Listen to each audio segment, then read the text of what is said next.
আসসালামু আলাইকুম। তো আমাদের এই মসজিদে বেশ কিছুদিন আগে একটা চুরি হয়েছে। তো এই যে চুরি জায়গাটা হচ্ছে যে এটা এই যে এখানে একটা মোটর ছিল, তো মোটরটা নিয়ে গেছে চুরে।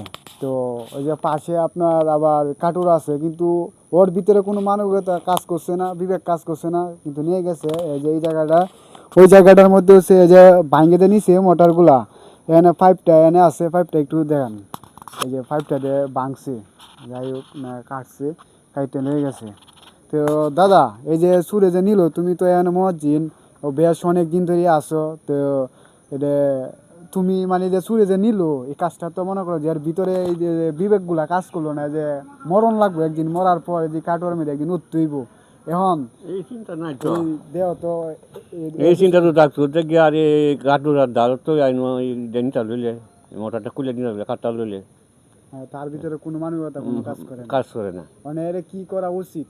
এর এর এর প্রতি তো নসিহতমূলক কথা বলবো না, খুব রাগে অনেক কথা না লাগে না, এটার সাথে নুসেতের কথা আলাদা মেরে দেয়া বালা হয়ে দেয়। আচ্ছা, তার মোটা নিয়ে গেছে, তারপরে উনি বলতেছে যে যাতে আল্লাহ তার হেদায়েত দান করে। আমিন, আল্লাহ যাতে আসলেই তার যাতে হেদায়েত দান করে, এবং সে যেন এসব লাইন থেকে ফিরে আসে এবং আল্লাহর কাজে যেন সে অব্যাহত হইতে পারে। তো এটাই। তো সুরের জন্য আমরা দোয়া করি যাতে সুর যাতে ভালো হয়ে যায়। যে কাজটা করছে, আমরা আসলে ছোটো একটা মসজিদ, আমাদের গরিব এলাকা, এই জায়গা থেকে যেহেতু আমাদের একটা মোটা নিয়ে গেছে, আমাদের এই মোটাটা জোগাড় করতে অনেক সময় লাগবে, অনেক সময়ের অনেক লাগবো। তো এই যে এই বিষয়ে দাদা জানে আমাদের মহল্লাটাতে কিরকম। একবারে গরিব লোক, এরপরে আমরা যা এর বদ করি না, এর সনিয়ত করি যে আল্লাহ এর বালা হয়ে কে দান করো, এদুন বালি জায়গা লাদুন হাসতে নামাজি বানিয়ে দেয়। আমি অনেক সুন্দর কথা বলছি উনি, যাতে ওরে যাতে হেদায়েত দান করে আল্লাহ তাআলা। তো এটাই।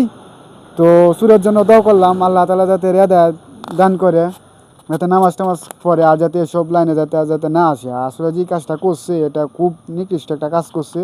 তো এটাই।